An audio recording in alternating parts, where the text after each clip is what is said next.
মুড়ি গ্রাম নামে পরিচিত সাতক্ষীরা সদর উপজেলার ফিংড়ি ইউনিয়নের উত্তর গাভা গ্রাম। এই গ্রামের মানুষের প্রধান আয়ের উৎস মুড়ি উৎপাদন করা। বর্তমানে প্রায় ১০০ পরিবার মুড়ি উৎপাদনের সাথে জড়িত। একসময় ১৫০ শতাধিক পরিবার এই মুড়ি উৎপাদনের সাথে জড়িত ছিল। সম্প্রতি দ্রব্যমূল্যের ঊর্ধ্বগতি ও মুড়ির ন্যায্য দাম না পাওয়ায় এই পেশা ছেড়ে দিয়েছে অনেক পরিবার।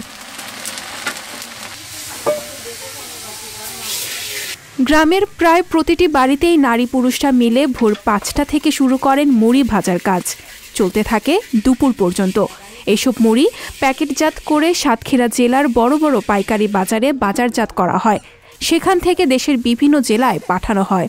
আমরা ভোর ৪টে থেকে উঠে ৮টা ৯টা ১০টা পর্যন্ত মুড়ি ভাজা হয়, ৫০ কেজি চাল ভাজা হয়। এতে আমাদের সংসার চলে যায় ঠিক মতন। আমাদের এই ব্যবসাটা দীর্ঘদিন যাবত চলে আসছে। আমরা দেখছি যে আমার বাপ দাদার আমল থেকে আমাদের জ্ঞান হওয়া আসতে দেখছি আমরা এই ব্যবসাটা। তা আমরা চাচ্ছি যে ব্যবসাটা যেন আমরা বাবা দাদারা যেভাবে করিয়েছি আমরা যেন এইভাবে চালিয়ে যেতে পারি, ব্যবসাটা ধরে রাখতে পারি। এখন আমরা পাচ্ছি না, এর কারণ হচ্ছে এই যে বিভিন্ন দ্রব্য আদির দাম অতিরিক্ত হয়ে গেছে। আমরা চাচ্ছি দ্রব্য আদির দামটা যেন একটু নিয়ন্ত্রণে আসে। পূর্বপুরুষের রেখে যাওয়া এই ঐতিহ্যকে এগিয়ে নিতে চান কারিগররা। তবে দ্রব্যমূল্যের ঊর্ধ্বগতি ও মুড়ির ন্যায্য মূল্য না পাওয়ায় অনেকেই এই পেশা ছেড়ে দিচ্ছেন। সরকারি সহায়তা পেলে এই পেশাকে টিকিয়ে রাখা সম্ভব বলে মনে করেন অনেকে। প্রতি সপ্তাহে মাসে চালের দাম এত পরিমাণে বেশি যে আমরা কোনো রকম লাভ করি পারতেছি না। আমরা চালের দাম দিন ১০০ টাকা বেড়েছি, আমরা মুড়ির দাম বাড়াতে পারছি না। পরের দিন আর ১০০ টাকা বেড়েছে, মুড়ির দাম ৫০ টাকা বৃদ্ধি। আমরা সেই হিসাবে লাভের অংশ পরবার কমে যাচ্ছে, কারণ আমাদের এত পরিমাণে দ্রব্যমূল্যের দাম বেশি যে আমরা ছেলেপিলির লেখাপড়া আস্তে আস্তে বন্ধই যাচ্ছে, আমরা পারতেছি না। যদি সরকারিভাবে কিছু অনুদান পেতাম বা কোনো আর্থিক সহযোগিতা পেতাম, ঋণ জাতীয় কোনো যদি সুবিধা পেতাম, তাহলে আমাদের এই ব্যবসাটা ভালোভাবে চলতো। দেশ জুড়ে সাতক্ষীরায় হাতে ভাজা মুড়ির বেশ কদর রয়েছে, তাই এই শিল্পকে টিকিয়ে রাখা দরকার। এজন্য প্রয়োজনে কারিগরদের প্রশিক্ষণ ও ঋণ দিয়ে সহায়তা করা হবে বলে জানিয়েছে সাতক্ষীরার ক্ষুদ্র কুটির শিল্প কর্পোরেশন।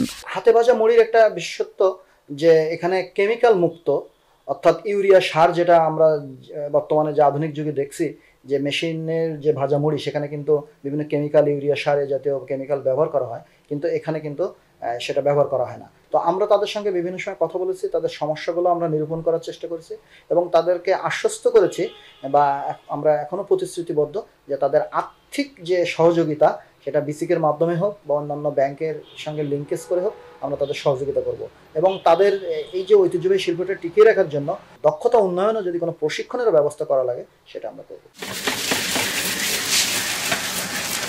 সঞ্জিতা শম্পা, সংবাদ প্রকাশ।